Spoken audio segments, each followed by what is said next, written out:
नमस्कार, मेरे YouTube station Smita Sharma journalist में आप सभी का स्वागत है। बात कर रहे हैं हम उस त्रासदी की जिसने सैकड़ों घरों को बर्बाद कर दिया है। उत्तर प्रदेश के हाथरस में इस वक्त हूँ मैं और मेरे ठीक पीछे ये वही मैदान है जहाँ पर कल जिस तरीके से एक सत्संग के दौरान एक भयंकर हादसा हुआ और जिसमें कम से कम 120 लोग मारे गए हैं जिसकी पुष्टि हुई है। मंगलवार सुबह 8 बजे इस सत्संग का आयोजन किया गया था। यहाँ आप इस पूरे खेत के इस जगह में देख पा रहे हैं जहाँ अभी भी पंडाल लगे हुए हैं और भोले बाबा के नाम से जो जाने जाते हैं नारायण सरकार जी, वो उनकी तस्वीरें भी जो हैं यहाँ पर लगी हुई हैं, पोस्टर। इसी खेत में इस वक्त तो पानी भरा हुआ है, खचाखच ये भरा हुआ था लोगों से। एक तरफ महिलाएं बैठी हुई थी, एक तरफ पुरुष बैठे हुए थे और इसके ठीक सामने ये हाईवे है। हाईवे पर गाड़ियों की यातायात भी जारी थी, लेकिन उसके दूसरी तरफ जो सड़क है वहाँ पे लगा हुआ एक नाला भी है। और जब ये सत्संग खत्म हुआ, बाबा की गाड़ियों का काफिला जब निकला तो लोग उनके पीछे दौड़े कि वो गाड़ी के पीछे वाली जो मिट्टी है उसको एक ब्लेसिंग के तौर पर, आशीर्वाद के तौर पर उठा लिया जाए। और उस स्थिति में जो भगदड़ की स्थिति मची, आज तो यहाँ बारिश हो रखी है लेकिन कल यहाँ पर काफ़ी गर्मी भी थी, ह्यूमिडिटी था। प्राइमरीली काफ़ी लोगों के सफोकेशन की वजह से भी मारे जाने की खबर आई है। यहाँ आप अभी भी देख रहे हैं कि मीडिया का हुजूम लगा हुआ है, लोग आ रहे हैं। ज़्यादातर जो मारे गए लोग हैं, हालांकि उनके डेड बॉडीज़ की शिनाख्त कर ली गई। कुछ को अलीगढ़ लेकर जाया गया, कुछ को एटा लेकर जाया गया। अलग अलग मेडिकल सेंटर्स में यहाँ पर शुरुआती रूप में जब लोग आए थे तो एम्बुलेंसेज और स्ट्रेचर्स की भी कमी बताई जा रही थी और लोकल रिस्पॉन्डर्स जो हैं वो लेकर जा रहे थे यहाँ से लाशों को। लाशें बिखरी हुई पड़ी हुई जो इमेजेस आई थी उसने सभी को विचलित करके रख दिया था। आप में से कोई था कल इधर सत्संग में? यहाँ हम जानने की कोशिश करते हैं अगर कोई ऐसा शख्स है। सर, आप में से कोई इधर था कल सत्संग के दौरान? हम लोग थे। आप लोग थे यहाँ पे? यही था, यहीं पे मौजूद। क्या हुआ था आप जरा बताएंगे? आप कहाँ रहते हैं? मैं यहीं रहता हूँ, मेरा गांव है मुरावपुर, यहाँ से 1.5 किलोमीटर है। हाँ। मैं बाइक से आया था, सिकंदराबाद जा रहा था, तभी बाबा निकले। तो उसके बाद भीड़ जैसे ही बाबा के लिए भागी है, उनकी चरणों की धूल लेने। हाँ, तो मैं यहीं खड़ा था बाइक से, मैं फंस गया। इस हाईवे से ऐसे निकली थी यहाँ पर। हाँ, लोग उस तरफ कैसे पहुँचे? क्योंकि उस तरफ में ज्यादातर जाने उस तरफ के लिए उसमें गिर गए जाके, इतनी भीड़ ही थी। उन्होंने, बाबा ने कह दिया था मेरी तो व्यवस्था है, मेरे पास फोर्स है, मुझे किसी फोर्स की जरूरत ही नहीं है। हाँ हाँ। आपका नाम क्या है सर? मेरा नाम विवेक यादव है। लोग कहा जा रहा है कि 80,000 लोगों की परमिशन ली गई थी, 2.5 लाख लोग आ गए थे, तो इसके लिए जिम्मेदार ऐसे भी ऊपर होगा। कम वहाँ से लेके वहाँ तक तमाम भीड़ थी और ये रोड हाईवे भी फुल था, ये मान लीजिए। आपका क्या नाम है? आप क्यों कह रहे हैं कि प्रशासन की गलती नहीं है? मेरा नाम सोनू ठाकुर है और गलती मैं इसलिए नहीं मानूंगा। अभी आपके यहाँ पर शादी हो और आप बुलाओ 200 आदमी और मैं लेकर पहुँच जाऊँ 400 आदमी, इसमें गलती मेरी है, आपकी नहीं है। तो ऐसे ही मैं एक बात कहना चाहूँगा, प्रशासन की गलती तब होती कि बाबा ने परमिशन मांगी थी और ना देते तो मैं मानता गलती थी। यहाँ पर योगी जी भी आए हैं हमारे, आदित्यनाथ जी, और तो यहाँ पर एक ही बात कहना चाहूँगा कि बाबा ने सिर्फ इसका जिम्मेदार एक तो कमेटी और बाबा, ये सिर्फ दो ही हैं। बाबा की वजह से ही लोग मरे हैं। अगर बाबा में इतनी शक्ति है, मैं नहीं मानता कि इनको जिंदा करो सारे को, केवल एक आदमी जिंदा करके दिखा दे मुझे बाबा। लेकिन एफआईआर में बाबा के खिलाफ कोई केस नहीं है, कमेटी के खिलाफ केस लगे हैं। कोई बात नहीं, कमेटी के खिलाफ लगे हैं तो बाबा के खिलाफ हम लगवा देंगे। सभी बोल तो रहे हैं हम, बाबा का बस थोड़ी नहीं जाएंगे। कहाँ से बच जाएंगे बाबा? अभी चलो कल तक नहीं लगे, हादसे को कोई 4-5 महीने थोड़ी हो गए हैं, ये तो लग जाएगा। हम हैं इसके जिम्मेदार, लगवा करके मानेंगे। इसमें आपको बता दें कि पहले पुलिस अफसर हुआ करते थे, 20 साल से हैं। अभी एक गांव सोकना में, मैं डिस्ट्रिक्ट हाथरस से हूँ, गांव सोकना की एक बच्ची थी, उसको अभी लगवा करके आया हूँ मैं। और इस बाबा की वजह से ही मासूमों की जान गई है। और जो कराए मतलब उसको दफना करके आए हम उसे सुबह। तो एक और बात थी कि भाई बाबा ने सबसे ज्यादा पोल हाथरस के अंदर पकड़ रखी है, या तो फिर हम लोग पागल हैं जो इसे बुला रहे हैं बार बार। सबसे पहले बाबा आए हाथरस में हथीसा भगवंतपुर पर, फिर बाबा आए सासनी में, फिर बाबा आए सिकंदराबाद एक बार पहले आ चुके हैं, फिर बाबा दोबारा सिकंदराबाद आ गए। बाबा ने सबसे ज़्यादा पोल पकड़ रखी है हाथरस के अंदर। और बाबा की एक और खास आदत है कि जो जेंट्स हैं उनको तो देखेगा बाद में, और जो 18 और 20 साल की लड़कियां हैं, लेडीज हैं, सबसे पहले उनको देखेगा। आप कोई सी भी वीडियो उठाकर देख लेना इसकी। लेकिन यहाँ पर जैसे हम बहुत सारे सेवादारों से बात कर रहे थे, उनमें से कई लोग कह रहे हैं कि भाई अगर हमारी पत्नी की भी जान चली जाए तो भी हम वापस आने लगेंगे बाबा के। क्यों भक्ति है ये, क्यों लोग विश्वास कर रहे हैं? पागल हैं साहब, ये अंधकूप में जी रहे हैं साहब। इनकी मरी नहीं है कोई अभी, मरे नहीं है अभी तो। जब मरे तो हम आप जनता के बने हैं। और सबसे ज्यादा गलती तो साहब ढोंगी बाबा की है। ढोंगी बाबा मतलब नाम बदल के रह रहा है। ये भोले बाबा कहता है कभी, इसका असली नाम तो सूरजपाल है। क्या है इसका नाम? टाई लगा करके सूरजपाल टाई लगा के रहता है और अपनी घरवाली को पास में संघासन में बैठाता है। तो आपके आसपास भी तो लोग होंगे जो इनके सत्संग में आ रहे हैं, जो शामिल हो रहे हैं, उनसे बात आपको एक बात बताऊं, महिलाएं सबसे ज्यादा महिलाओं का नेचर गिरा हुआ है।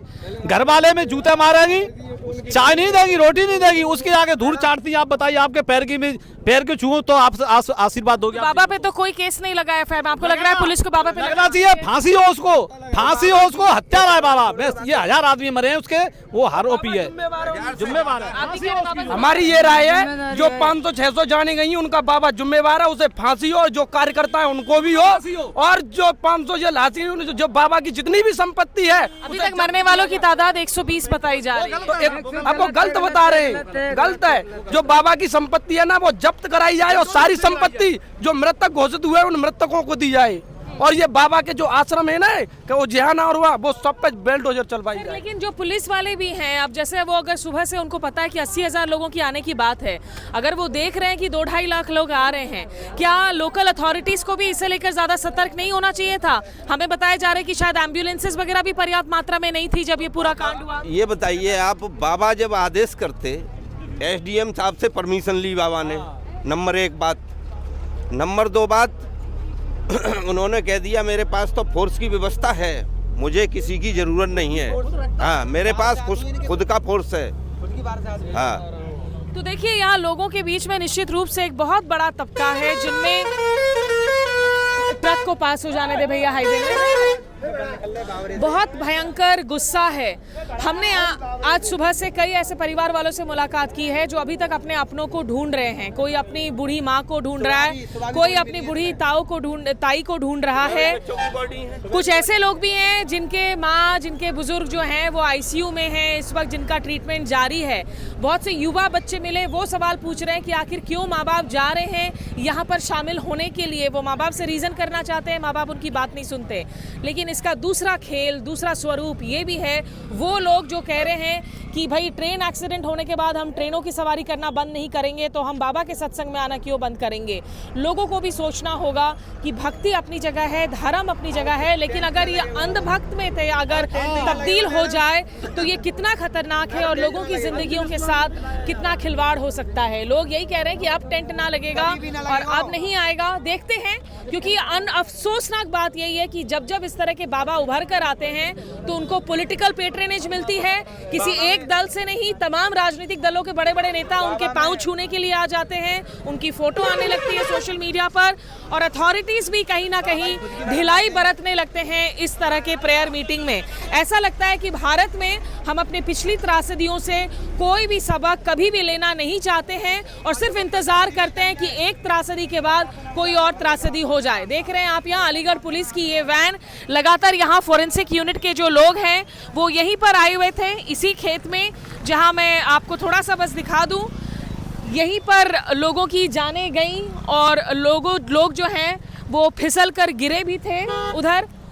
तो यहाँ इस हाईवे के दूसरी तरफ आप समझ सकते हैं कि हाईवे की एक तरफ जहाँ लोगों का भीड़ था, यहाँ दूसरी तरफ इतनी भीड़ इस खेत में, किस तरीके से ये पूरा का पूरा भीड़ बेकाबू हुआ और इतने लोगों की जान गई जिनकी जिंदगियाँ पटरी में लौटने में बहुत लंबा वक्त लगेगा। हम बताइए आप क्या करते हैं? मैम गौरव नाम है मेरा, मैं राजस्थान में काम करता हूँ, फुल सेलिंग का काम है मेरा। माँ के बारे में कब पता चला और आप माँ को ढूंढ रहे हैं? लास्ट माँ से कब बात हुई थी? मेरी कल सुबह बात हुई उनसे, लेकिन जब कल शाम को जैसे पता लगा तो बहुत बड़ी दिक्कत होगी, घर में सब लोग परेशान। आप क्या राजस्थान में ही थे जब ये खबर पता चली? नहीं नहीं, मैं यहीं पे था। यहीं पर था। घर वालों को पता था कि माँ सत्संग के लिए गई हैं?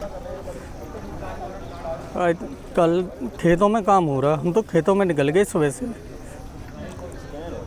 फिर हम तो शाम को आए तब पता लगी। हाथरस में जो दिल दहलाने वाला हादसा हुआ है, आधिकारिक रूप से उसमें 116 लोगों के मारे जाने की पुष्टि अधिकारियों ने की है, लेकिन मरने वालों की तादाद लगातार और बढ़ने की आशंका जताई जा रही है क्योंकि अभी भी कुछ लोग लापता हैं। अलीगढ़ मेडिकल कॉलेज सेंटर में 38 बॉडीज़ आई थी, 36 की शिनाख्त होकर उन बॉडीज़ को वापस से सौंप दिया गया परिवार वालों के साथ में। लेकिन कुछ ऐसे लोग यहाँ पर आ रहे हैं जो अपने अपनों को ढूंढ रहे हैं, उनसे बात करते हैं। आप अपना नाम बताइएगा ज़रा। विपिन। विपिन जी हैं। विपिन, आप किसको ढूंढ रहे हैं, बताइए थोड़ा विस्तार से। अपनी माता रानी को ढूंढना है। वो कल गई थी सत्संग में, बाबा के सत्संग को देखने, और वहाँ से वो 2 जने की लापता हैं, बाकी सब आ गए हैं। माँ किसके साथ में गई थी वहाँ पर? क्या उम्र है, क्या पहन कर गई थी? 60 साल की उम्र है, लाल साड़ी, पीला पेटीकोट, मोर की छपाई हो रही है साड़ी पे, और लाल ब्लाउज है। सुबह कितने बजे निकली थी वो? वो सुबह 10 से 11 बजे करीब निकले, 8:30 बजे। 8:30। आप लोग क्या बेटे हैं उनके सारे? हाँ, कितने बच्चे हैं उनके टोटल? उनके बच्चे 6 बच्चे हैं। तो माता इस तरह से सत्संग कितने सालों से जा रही थी इसके पहले से? ये है गए 4-5 साल जाते जाते। ये भोले बाबा के सत्संग में जा रही हाँ, थी? भोले बाबा के सत्संग क्यों में। आस्था था उनको भोले बाबा पर? क्या बहन जो आप लोगों को, बाकी परिवार वालों को ये मालूम नहीं, नहीं पड़ती थी कब निकल, माल में नहीं पड़ती थी हमें, कब निकल गई कब नहीं। हम तो बाहर करते हैं, बाहर रहते हैं। और कल पता नहीं थी, नहीं किसी से की नहीं कुछ, और निकल गई। चल जी। आप लोगों को पता ही नहीं था कि माता जी नहीं। हाँ, हमें नहीं बाद में मालूम पड़ी हमें, तो मालूम पड़ी। तो कैसे गई माता जी अकेले फिर? ये गांव के लोग बाग साथ में एक दूसरे के घर से बुला के ले जाती हैं, लेडीज हैं, वो बुला के ले गई। अब उन्होंने बताया ही नहीं कि हम वहाँ जा रहे हैं, वहाँ नहीं जा रहे। तो आप इसके लिए, इस पूरे हादसे के लिए आपको क्या लगता है दोषी कौन है? ये किसकी गलती है? भोले बाबा की भोले दोष बाबा है। गलती है सिर्फ। भोले बाबा की गलती है। क्यों आप मानते हैं कि उनकी गलती है? अगर भगवान होते तो भगवान का अपने ऐसे छोड़ के चले जाते, और भक्तों को मतलब धक्का मुक्की होगी तो अपनी उसका भी प्रावधान रखा जाता है कि कितनी पब्लिक आ रही है उसका भी रखा जाता है कि सुरक्षा है नहीं है इन पब्लिक के लिए, कुछ है वो चीज़ क्यों नहीं हुई वहाँ पे सुविधा? आपको भी लगता है कि भोले बाबा की गलती है ये जिस तरह से अरेंजमेंट होना चाहिए? जब अगर गलती नहीं होती तो भोले बाबा ये जैसे इनको जाना नहीं था, जैसे लोग जो जा रहे थे प्रशासन को भी हाँ, जब पहले जनता जाती वो उसके बाद जाते, उससे पहले बाबा भाग गए। 5 बच्चे हैं परिवार में, 5 लड़के हैं, लड़कियां हैं, एक लड़का है, उनका भाई है। आप लोगों का क्या रिश्ता हुआ? हमारी मम्मी है। मम्मी है। तो आपने तो कहा 5, अच्छा 5 भाई हैं आप? ताऊ के हैं। ताऊ के हैं। हाँ। फोटो दिखाएंगे आप जरा उनकी? ये थोड़ा सा आप जरा अगर ये हैं, देखिए, अगर किसी ने देखी हो इनको और कोई खबर आपको मिले तो इसकी जानकारी ज़रूर दीजिएगा। यहाँ पर परेशान लोग जो हैं घूम रहे हैं। आस्था के नाम पर, भक्ति के नाम पर इस देश में हर कुछ दिनों में जिस तरह के हादसे होते हैं, बड़ा सवाल ये भी है कि जो प्रशासनिक जवाबदेही भी तय होनी चाहिए कि पुलिसकर्मी भी, क्या उनको हिसाब नहीं था कि 80,000 लोगों के लिए परमिशन दी गई है, 2.5 लाख लोग आ रहे हैं, क्यों इतने घंटों तक पुलिस इंतज़ार करती रही कि कोई हादसा हो जाए उसके बाद जो हैं वो सक्रिय होते हैं? तो जहाँ कुछ ऐसे परिवार हैं जो अपने अपनों को ढूंढ रहे हैं, काफ़ी सारे सेंटर्स हैं जहाँ पर जो लोग मारे गए हैं उनकी लाशों को भेजा गया था शिनाख्त के लिए, ऑटोप्सी के लिए। एक परिवार ऐसा भी है जिनकी घर की जो औरत हैं, बुज़ुर्ग महिला हैं, वो इस वक्त आईसीयू में हैं। हमारे साथ उनके बेटे मौजूद हैं। आप अपना नाम बताइए, क्या करते हैं आप? भूपेंद्र सिंह, स्टडी करता हूँ, फर्स्ट ईयर ITI। भूपेंद्र, हुआ क्या था? आपकी माँ की उम्र क्या है, क्या नाम है उनका? उनकी उम्र 55 साल है और साधना जी नाम है उनका। और वहाँ पे भगदड़ के कारण ये सब हुआ है, वो इस चीज़ का बाबा ही जिम्मेदार है। अगर बाबा चाहता तो ये सब भगदड़ ना करता, और लिमिट सरकार ने दे रखी थी कि इतनी लिमिट आना, अनलिमिटेड पब्लिक वहाँ पे पहुँची है, इस चीज़ का बाबा ही जिम्मेदार है। तो भगदड़ कैसे मची थी, आपको क्या जानकारी है? मैंने तो यही सुना है कि वहाँ पे उनके चरणों की धूल लेने के लिए पब्लिक भागी थी, और उनके चेहरा देखने के लिए, उनके साथ सेल्फी वगैरह लेने के लिए पब्लिक भागी थी। और सबसे ज़्यादा इस चीज़ में औरतें भागी थी, और जेंट्स भी भागे हैं। तो औरतें तो भाग नहीं सकती हैं साड़ी पहन के, तो जेंट्स ज़्यादा भागे हैं। फिर ये लोग फिसल गए हैं, उनके ऊपर से चढ़ते गए हैं, सब लोग भागते गए हैं, इसी कारण से इतनी मृत्यु हुई है। जो चौंकाने वाली बात है, भूपेंद्र के जो पिता हैं उनसे हम बात कर रहे थे, वो कह रहे हैं कि उनकी आस्था पूरी तरीके से इंटैक्ट है। इनफैक्ट अगर उनकी पत्नी का देहांत भी हो जाता तो भी बाबा के ऊपर से जो उनकी भक्ति है वो ख़त्म नहीं होने वाली थी। आपके माँ बाप को इतना आस्था क्यों है भोले बाबा पर? मैडम मैं आज के बाद कभी नहीं जाने दूंगा, पता नहीं क्या अंधविश्वास में फंसे हुए हैं ये। आपने इसके पहले उनको समझाने की कोशिश की, रोकने की कोशिश हाँ, मुझे भी ये लोग बोलते थे कि हाँ भूपेंद्र तुम भी चलो, लेकिन मैं नहीं गया। मुझे पसंद नहीं इतनी भीड़ भाड़ में जाना, वहाँ पे कुछ भी बात होती है किसको कहाँ ढूंढोगे। अभी तो मान लो ये हमारे सिकंदराबाद ज़िले में हुआ, जो कि घर के आड़ोस पड़ोस में थे। कई बार ये लोग बस करके राजस्थान भी जाते हैं, वहाँ हम कैसे पहुँचते मुझे ये समझ नहीं आ रहा है। अगर वहाँ कोई बात हो जाती तो हम किसी भी तरह वहाँ नहीं पहुँच सकते थे। आप लोग कितने भाई बहन हैं और माँ की हालत कितनी गंभीर है? मम्मी की हालत तो आईसीयू में एडमिट हैं, थोड़ा गंभीर हैं, और हम 3 भाई बहन हैं, 2 छोटी छोटी बहनें हैं, मैं सबसे बड़ा हूँ। तो आपने माँ बाप को पहले समझाने की कोशिश की थी, वो कहते क्या थे? वो यही कहते थे कि भूपेंद्र तुम गलत हो, वहाँ पे चलना चाहिए, अच्छी चीज़ें सुनने को मिलती हैं, अच्छी बातें सुनने को मिलती है, सीख मिलती है। लेकिन मेरे हिसाब से अगर सीख मिलती है तो घर में बैठ के सीख लो, वहाँ जाने का कोई फ़ायदा नहीं है। प्रशासन की भी तो जिम्मेदारी बनती है, प्रशासन ने भी लगाम नहीं लगाई लोगों पर। हाँ जी बिल्कुल, इस चीज़ के लिए गवर्नमेंट भी जिम्मेदार है। जब लिमिट दे रखी थी उन लोगों को तो इससे ज़्यादा भीड़ जमा ही नहीं होनी चाहिए थी, उन लोगों को रोकना चाहिए था। इतनी सारी बसें वहाँ पे पहुँची हुई थी, हर चीज़ की प्रॉब्लम हो रही थी वहाँ पे।